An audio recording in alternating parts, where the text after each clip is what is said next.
ऐसी मजेदार वीडियो देखने के लिए हमारे चैनल को सब्सक्राइब करें। रील्स वाली बहू। प्रज्ञा को रील बनाने का बड़ा ही क्रेज है और वो दिन भर रील्स बनाती रहती है। खाते पीते घूमते फिरते घर में कॉलेज में रील बनाती रहती। रील बनाने के चक्कर में प्रज्ञा कॉलेज में हाईलाइटेड है, जहां उसकी रील सभी को पसंद आती। वहीं मनीषा चिंता में डूबी रहती है। एक रोज प्रज्ञा जब खाते हुए रील बना रही होती है, तब मनीषा कह रही होती है, एक मिनट भी चैन नहीं है इस लड़की को। ये नहीं कि खाना तो आराम से खा ले, लेकिन नहीं, अरे थोड़ी देर रील्स नहीं बनाओगी तो आसमान नहीं टूट पड़ेगा। अरे मम्मी, इसी को तो कहते हैं डिटर्मिनेशन। तुम नहीं समझोगी ये सब। भगवान, इस लड़की को सद्बुद्धि दे। जब देखो तब टेढ़ा बाका मुंह बनाती रहती है। मनीषा की बात का प्रज्ञा पर जरा भी असर नहीं होता और वह खाते खाते रील बनाती रहती है।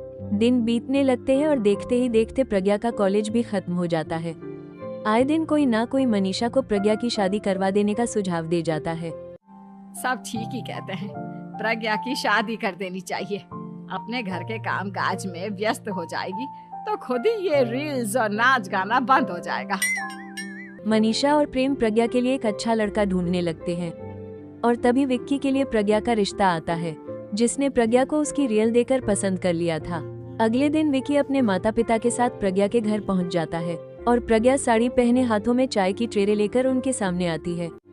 जब विकी को पसंद है तो हमें भी बहू पसंद है। बहन जी, आप बारात की तैयारी कीजिए। एक बार लड़का लड़की अकेले में बात कर ले तो अच्छा रहेगा। हाँ हाँ, क्यों नहीं। मनीषा विकी को प्रज्ञा के कमरे में भेजती है, जहां प्रज्ञा पहले से ही रील्स बना रही होती है।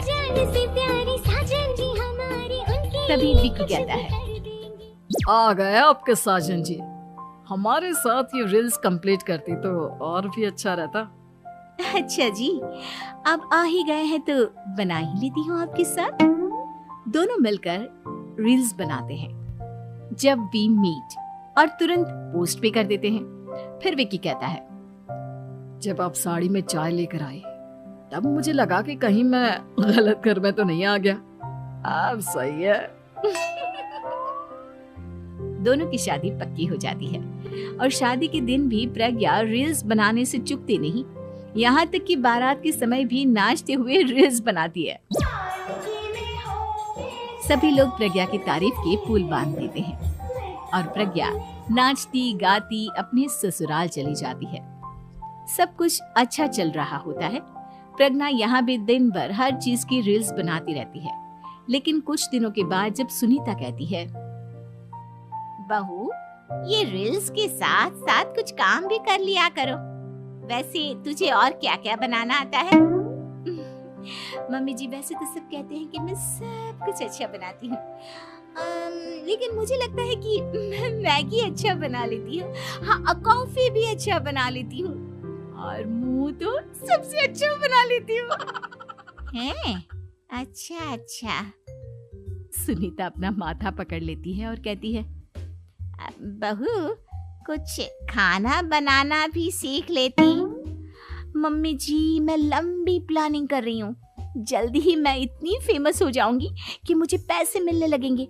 हम दोनों सास बहू राज करेंगे, राज। नौकर काम करेंगी और लोगों की तो लाइन लगेगी हमसे मिलने के लिए। तेरा दिमाग खराब हो गया है क्या बहू? हंसी मजाक तक ठीक है, लेकिन इस तरह घर नहीं चलते। जितना जल्दी हो इस घर के तौर तरीकों को सीख लो। प्रज्ञा मुंह घुमाकर चली जाती है और तुरंत उसी वक्त एक रील बनाती है।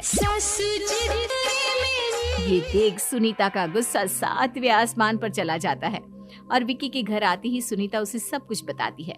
विक्की भी अब प्रज्ञा की इन हरकतों से परेशान हो जाता है। तुम टेंशन मत लो मम्मा, मैं देख लूंगा। विक्की कमरे में जाता है तो देखता है कि प्रज्ञा रील्स बना रही है।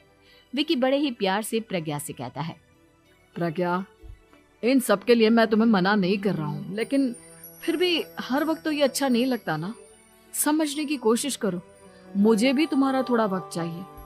मैं जब ऑफिस से आता हूँ तो मुझे समय देने की जगह इसी में लगे रहते हो। तुम ज्यादा ही सोच रहे हो। तुम भी मेरे साथ रील्स बनाओ ना, तुम्हें भी बहुत अच्छा लगेगा। तुम्हें इज्जत से कोई बात समझ में नहीं आती क्या? दिमाग खराब हो गया है तुम्हारा इस चकाचौंध से। अगर तुमने अपना रवैया नहीं बदला तो मैं तुमसे दूर चला जाऊंगा। तुम ही रिश्ता लेकर आए थे, मुझे लड़कों की कमी नहीं थी और ना आज है। विकी दरवाजा पटक कर चला जाता है। धीरे धीरे विकी प्रज्ञा से दूर होता जाता है।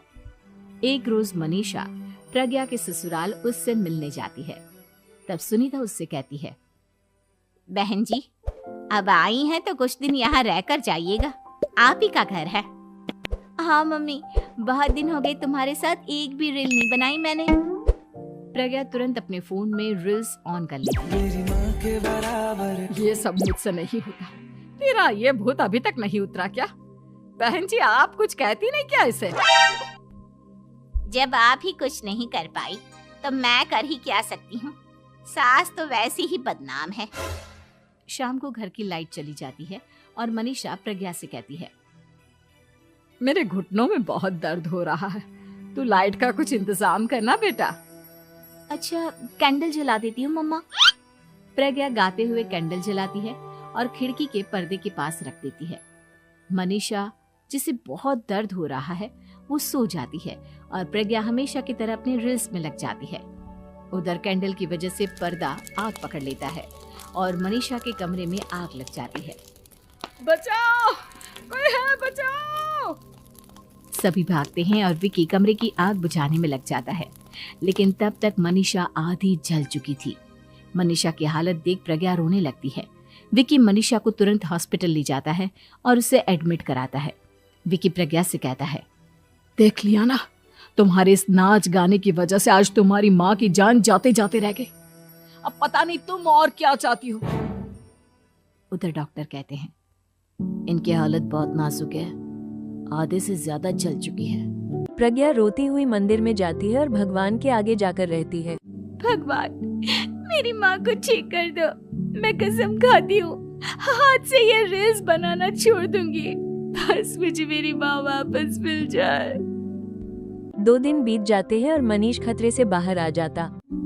पेशेंट अब ठीक है, आप लोग उनसे मिल सकते हो। सब कोई मनीषा से मिलता है और प्रज्ञा सबके सामने अपना फोन तोड़ देती है। मुझे माफ कर दो मम्मा, मैंने तुम लोगों की बातों को नजरअंदाज किया। बेटा, कोई भी चीज जरूरत से ज्यादा खराब है। मैंने तुम्हें रील्स बनाने से कभी मना नहीं किया, लेकिन हर वक्त एक ही चीज तो सही नहीं है। मैं समझ गई हूँ मम्मा, आई एम सॉरी। प्रज्ञा उसे दिन से रील्स बनाना बंद कर देती है और पूरी तरह से अपने घर में लग जाती है।